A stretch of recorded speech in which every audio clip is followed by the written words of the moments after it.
Hey guys, Dakara here. Welcome back to my channel. Today we're on season 2, episode 7 of Fringe.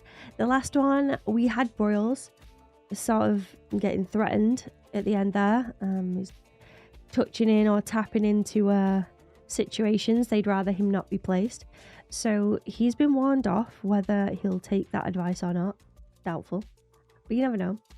And in this one, I'm kind of hoping we see more about obviously Walter and Peter, and the fact that Peter isn't even from this reality. That'd be nice to sort of touch upon. But not only that, I really like Olivia and Sam scenes, so I kind of want to see more of those. And obviously Olivia, because I will be the queen of this ship. Okay, without further ado, let's roll the intro and get stuck in to a brand new episode. Here we go.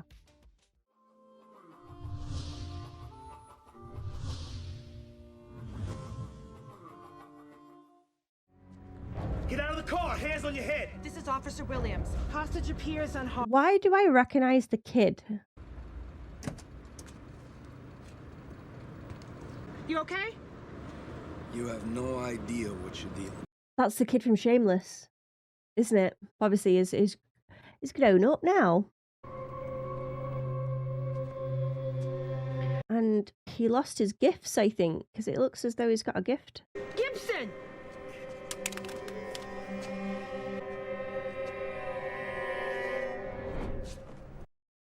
Okay, that's dark.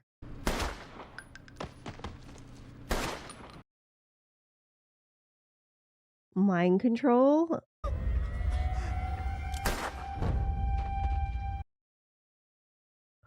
Okay. Okay.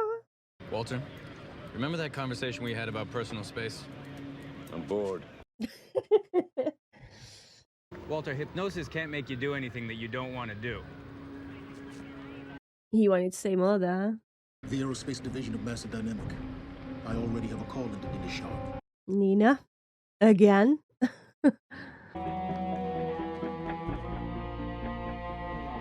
It's so extra, isn't it? Massive Dynamic.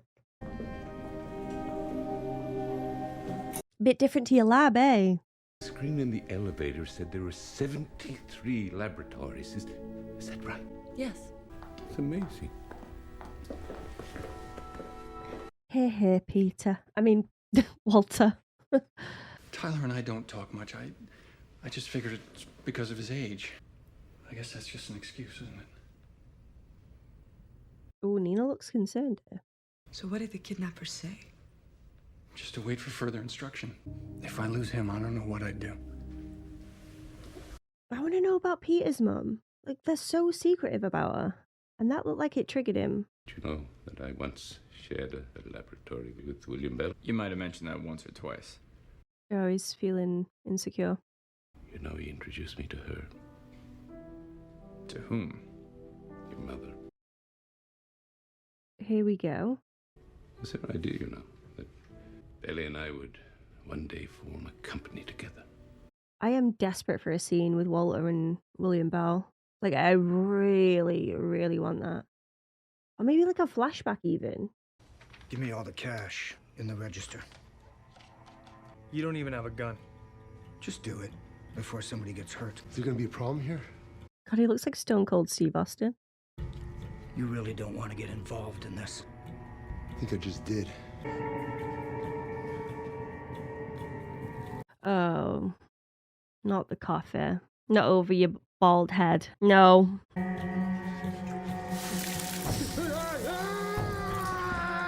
Stone Cold Steve Austin. He still watches himself. It's a fridge. Get out of my store! You should have just given up the money. I thought he would just turn the gun on him, but...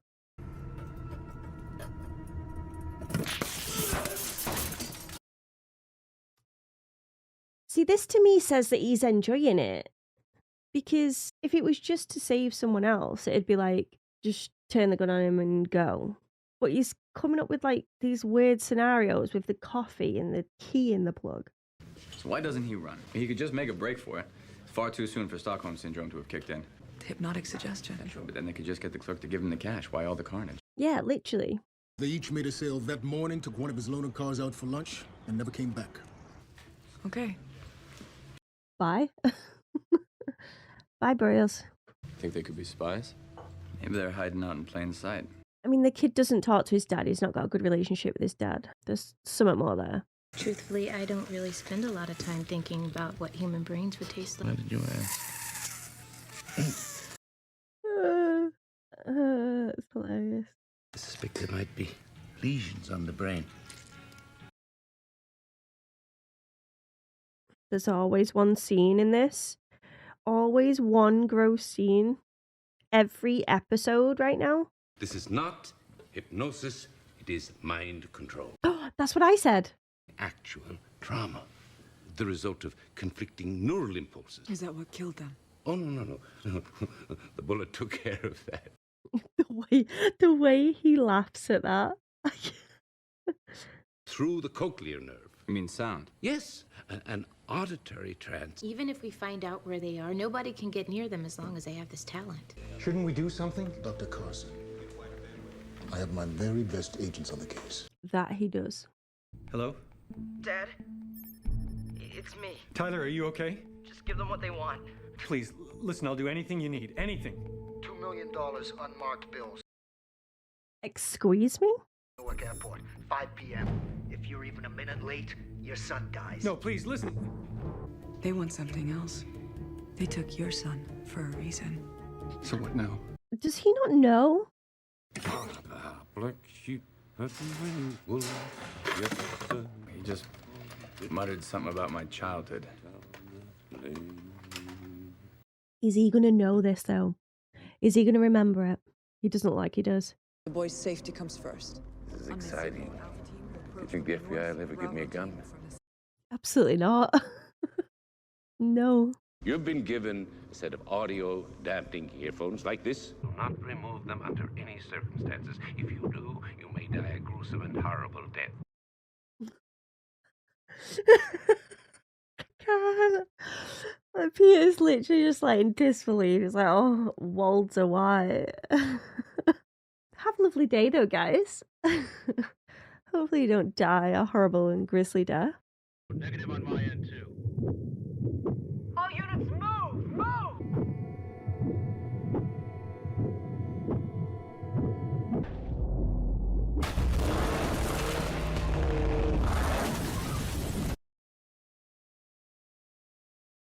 Well then, it was unexpected. The sound is really messing with me. Help me! He's missing a finger. Is the kid working with the dad?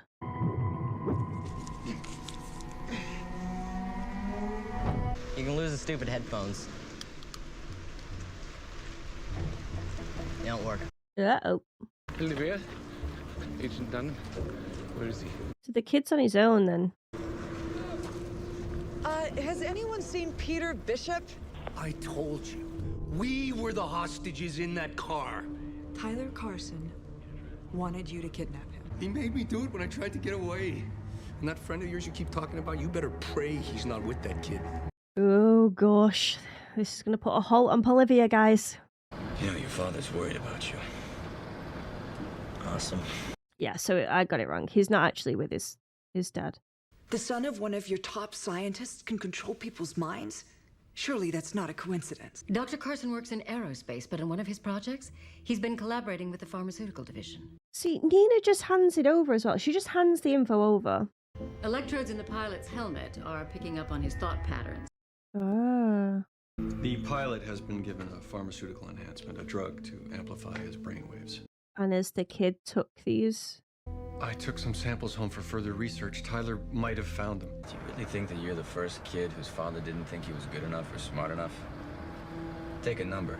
It's a mind control cocktail because of this man's inability to be a proper parent. Walter. Okay, this has been a ton of fun, but let's get real here. It cannot go on forever. I say it's not even close to finished. Pull over. Oh no, who's going to be in this car now? Let me take care of this. If you don't, I will. Look at that smile. Sir, I'm gonna need you to step out of the vehicle. I think I need you to step out of the vehicle. Put your hands on the car. Yes, please. Sorry. Tyler? Tyler, please. Do not force me to shoot this man. Come on, Tyler, there's gotta be another way.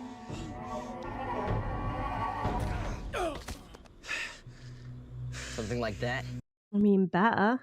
Better than a bullet to the head. New information has come to light about Tyler's plans. Turns out he purchased 2 one-way tickets to Costa Rica. Oh, yeah? Headquarters believes the boy may be working with a foreign handler. All the evidence points towards an angry kid. We need to contain this situation on our own before it's too late. Jesus, this is getting messier and messier.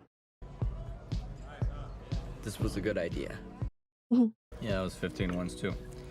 But I had to talk my way into places like this. You know, there are plenty easier ways to get money. Yeah. Wouldn't been as fun. Fun? Faking your kidnapping. Killing people as well. Killing cops and innocent bystanders. That was part of the plan, okay? She was on drugs, off drugs. I mean, I never knew what she was going to do next. See, this is going to link to Peter because Walter's been lying to him the majority of his life. I just always assumed that she would end up dead of an overdose somewhere. I told him that she died in a car wreck, so he wouldn't know that his mother abandoned him. Interesting decision to make there, my guy. So what, you think if you find her, the two of you are just gonna live happily ever after? We're gonna be a family again. They have families too. They got wives, they... He's going to force his mom to be his mom. He won't be able to think. He will become severely disoriented. He may even vomit. Which hopefully will give Olivia. She cracks me up. Hey, honey, what's going on? Seth. Who the hell's this? About time for us to go, Tyler. What do you say? Tyler, what are you doing? This kid needs locking up. Holy Jesus. Tyler, it's over!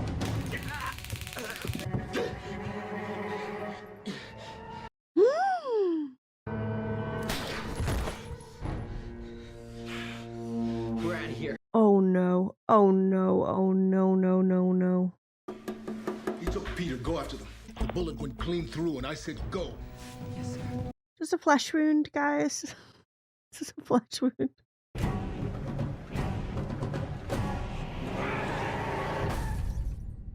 He's proved to be more resourceful than I give you credit for. Is that supposed to be some sort of compliment? Agent Broyles.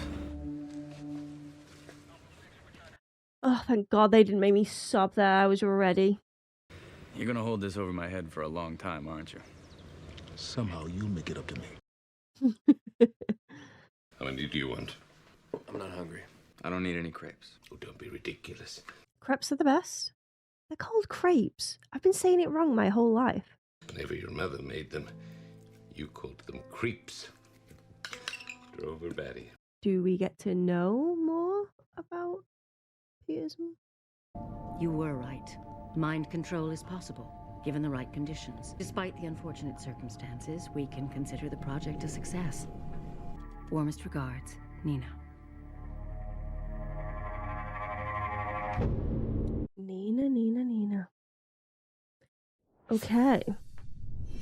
I'm in two minds now because on one side I'm like, Nina is passing on information about plans and experiments to William Bell himself, or hoping that the message gets to him, but then not discussing this with Broyles or Olivia and the team. Is that because she's worried that they will then turn on her? Technically, the things that she's saying, she wasn't lying. It was just she knew that experiments were going on, didn't know what happened to the kid, but then figured it out and then passed that info on to Belly. But the strange thing to me was the photos and stuff that the father, like the scientist, had at the very end there. Nina has all of these records. So I'm like, surely she knows then it's part of the database. Or is the scientist doing all of this off his own accord? Like, is he a mad scientist? Because at this point, I want to trust Nina. I want to like her. I mean, I do like her, but I mean, I want to believe that she is on the correct side. But to what side she's on is very much a grey area, isn't it? Because you could see William Bell as the villain in some regards. Like, the repercussions of his fringe science, etc., could make him the villain. But then if you look at, say, Nina, she's had her arm saved. She's running this business. She's very high up. She knows a lot of important people. She's keeping things afloat. And from her point of view, it could be, well, science is good. Look at all the good it has done. I mean, it's similar to Walter as well. Like, anything when it comes to science is very much like, you get the good and the bad. So without the bad, you won't be able to achieve the results of the good type of situation. And that's where the grey area forms. It's like, who can be the bad guy then? Because science is so complex anyway, and there always has to be those experiments to learn, to then grow, to then achieve. But also, to get to that achievement point, you can do some pretty bad things, like, you know, capturing a little olive and experimenting on her. So it's like in life really as well, isn't it? Like, obviously there's scientists out there, and sometimes I'm sure they've done poor experiments that have led to some negative side effects, but without those side effects you can't overcome the issues to then resolve it. You know, it's difficult. It's very difficult. And when I'm seeing Walter now, like even in this one, this thought of losing Peter, Walter just spirals and has a panic. I love, by the way, that Olivia was the one to sort of calm him down, and then Nina steps in as well. And that's another reason I was like, oh, I like you. I want to trust you. There seemed like there was a connection there with Nina and Walter as well. We didn't get closer to finding out, or Peter finding out what had happened, but we did get closer to at least tapping into a little bit about his mom. Like, she is such a mystery at this point. All we know after this episode was that William Bell introduced her. That's something as well, and it sort of adds to the weight of the Walter-William friendship. And also that she was a strong woman. Walter thinks very highly of her, and Peter seems really cut up at the mention of his mother. So I'm just like, I don't know. It's such a bloody mystery, and I'm dying to know more about it. Astrid had some really good scenes in this one, like with Walter. Like, their friendship is, I don't know, it's very special. And it started off rocky, and like they've just grown to sort of understand each other and respect each other, and it's just been really nice to see. And Olivia being Olivia, just being so confused at the situation, but, you know, like just shrugging it off, like, okay, moving on type of deal whenever it comes to Walter and his quirks. I do like the parallels that this episode ran as well with the kid and Peter. So obviously they've got difficult histories, like their relationship with the parents and the way that they've been brought up. And you could see that Peter could see himself within the kid, but also there's just a line there. He's like, well, I've not bloody killed a bunch of cops and destroyed families. Well, at least not that I'm aware of right now. But as a kid, I mean, he was looking at him like, what are you doing? And the kid looked at him as if to say, oh, please, I don't need a brother figure or whatever. But it was pretty clear that he needs someone talking to him, at least. But I didn't trust the dad from the get-go. So whether we see the scientist guy again and then we realize what he's done and what he's hoping to achieve maybe, and if Nina is going to pull him up on it as well, and if she's just turning a blind eye to the dangers of what it could cause for science, I don't know. That we will have to wait and see. Or I will. You guys know.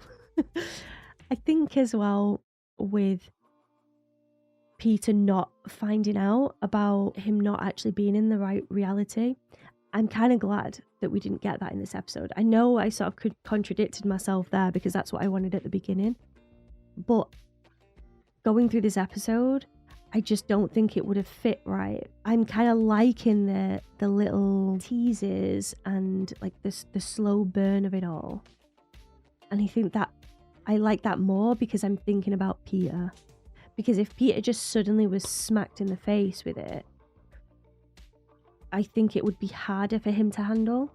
Whereas if all of these clues just sort of drip fed into his brain and for him to sort of come to that conclusion, I think I'd prefer that option.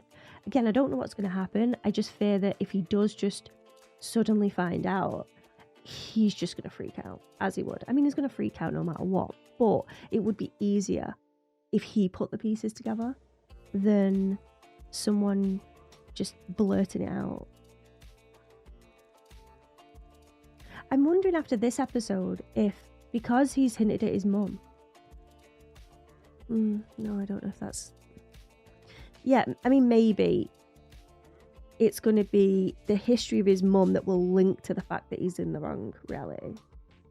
I wonder if that's the connection. Again, he was really triggered at the conversation relating to his mum. So, Broyles, again, brilliant in this. He needs more lines. I just want to hear his voice. And we still haven't seen William Bell again. They mention him. Nina's typing away to him. But that's as far as we get.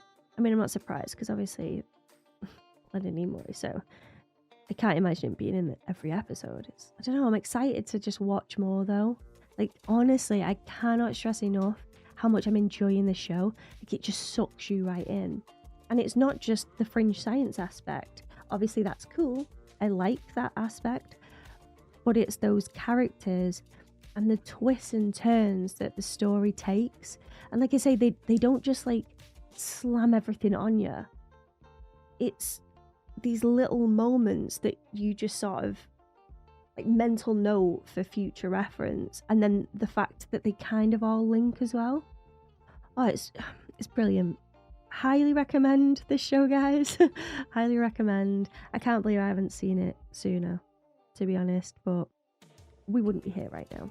So everything happens for a reason. Okay, I'm going to leave it there. I want to thank you all for watching my reaction. Hopefully you enjoyed it as much as I enjoyed watching it. If you did, give the video a like, maybe subscribe if you can be so kind. But as always, there's no pressure here. I would just love to have you. A massive shout out to all of my patrons and a special one to my sponsors in the marketing tier, keeping this content alive. Thank you so much for all that you do.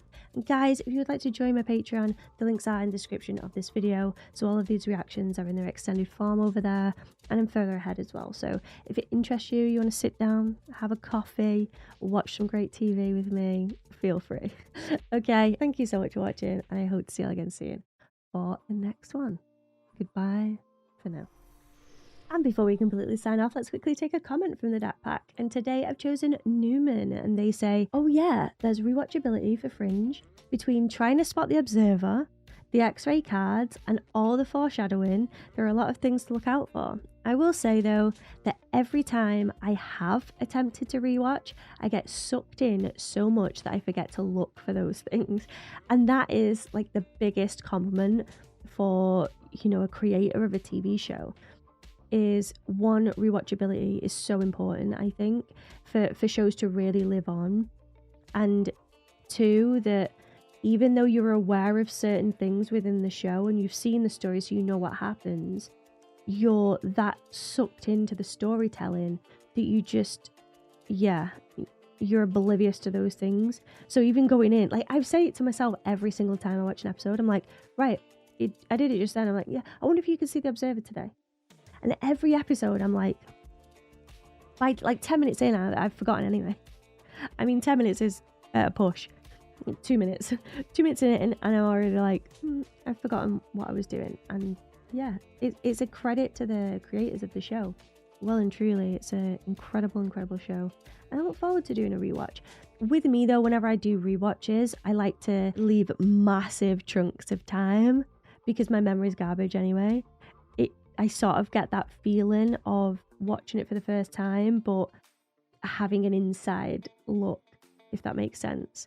So I don't watch a show and then instantly rewatch. Typically, I've done that a handful of times, but usually I like to leave a massive chunk so that my Dory brain kicks in, and yeah, I get that excitement again when watching. It kind of reminds me, because obviously on YouTube I've literally just posted the last ever episode of Buffy the Vampire Slayer. So obviously I spent a lot of time with that show, and it is one of my all-time favorites. Obsessed with Buffy the Vampire Slayer, guys. So someone mentioned in the comments like I would rewatch a rewatch with me, and it gave me the idea to maybe rewatch the pilot and some key episodes or whatever. But it has been such a short amount of time, so it's a little bit more fresh in my mind, and I'm wondering if that would make for a better reaction or a worse reaction. Because on one hand, I'm like, I could, discuss things that are very at the forefront of my head from season 7, watching season 1, or I could leave a massive chunk of time and then get that buzz from the rewatch as if it is like a first time watching. I'm in two minds, but yeah, I digressed going on about Buffy and stuff, but I would wonder with Fringe if it's better to watch it quicker, because it's more Easter eggs, isn't it? It's more like the twists and turns that I would then know, so it'd be fresh in my mind. I feel like Fringe would be better to do it quicker, maybe. Whereas I don't know with Buffy. I mean, Buffy's just like one of the best shows ever made, in my opinion, so I think any sort of rewatch is going to be a fun rewatch. I'm just thinking for, viewers' point of view. Yeah, interesting. Anyway, I am rambling. Thank you, Newman, for watching and for sharing your thoughts, leaving your comments. I appreciate you a lot. And don't forget, if you would like to see one of your comments, guys, then feel free to leave them in the comment section. Maybe yours will be next on my next video. We'll look out for it. But until next time, I've said next like 20 times. But goodbye for now. Bye.